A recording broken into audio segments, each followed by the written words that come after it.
It was a foggy night in Whitechapel when the first screamless discovery changed London forever.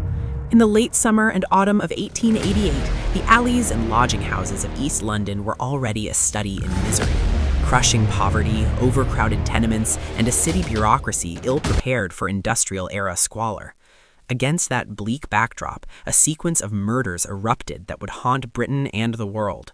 Between August and November, 5 women, Mary Ann Nichols, Annie Chapman, Elizabeth Stride, Catherine Eddowes, and Mary Jane Kelly, were found murdered, mutilated, and left for the street cleaners.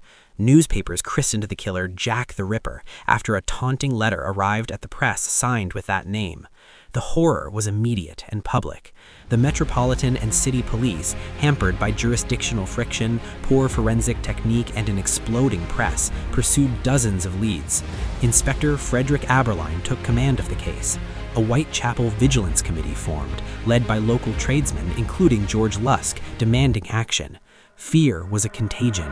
Businesses shuttered at dusk, women stopped walking alone, and every shadowed doorway became a scene of suspicion. Conspiracy theories arrived almost as soon as the murders.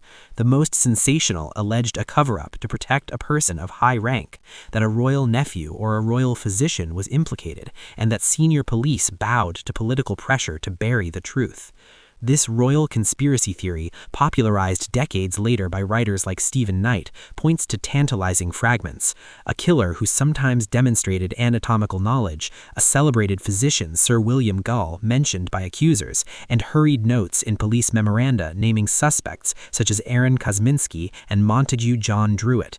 The alternative theory, that the killer was a deranged local criminal, fit just as unnervingly with the records. A number of violent men were known to police, including a Polish barber, Aaron Kosminski, who peers into the files as a plausible suspect and was later institutionalized.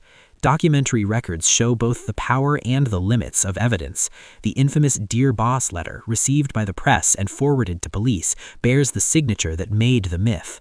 Later, a so-called From Hell letter was delivered to George Lusk, accompanied by a small box containing half a human kidney.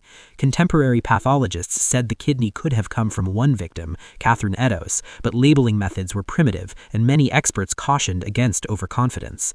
Chief officials, including Assistant Commissioner Sir Robert Anderson and Chief Inspector Donald Swanson, left memos that name suspects and note the crushing pressure to restore public order. Montague Druitt, a barrister who drowned in the Thames in late 1888, appears in some files as suspicious. Aaron Kosminski appears in others. No arrest produced a conviction. The conspiracy, when stripped to its verifiable bones, becomes less a clean plot than an anatomy of institutional failure. Political anxiety, fear of riots, anti-immigrant backlash, and loss of public confidence made the authorities cagey. Press sensationalism and competing police jurisdictions smeared inquiry and fostered rumor. Senior officers worried less about a royal secret than about the city's reputation. Their choices, misplaced priorities, closed records, and the eventual silence of key witnesses fueled later, darker imaginations. Today, the Whitechapel murders remain unsolved. Modern forensic attempts, from DNA tests on letters to re-examinations of police notebooks, have produced theories, not certainties. What remains indisputable is the human cost: 5 known victims whose lives were extinguished amid society's blind spots and a city transformed by fear. The Ripper's legacy is a warning. When institutions fail, rumor becomes a replacement for truth, and conspiracy flourishes in the gaps. The streets where those women died are no longer the yawning slums of 1888, but the ghosts of that autumn linger, an open wound in London's history that refuses to heal, and a horror that is terrifying because it was real, messy, and never fully explained.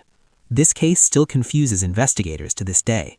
If you enjoy real crime stories and mysteries like this, subscribe to Hidden Truth Studio for more.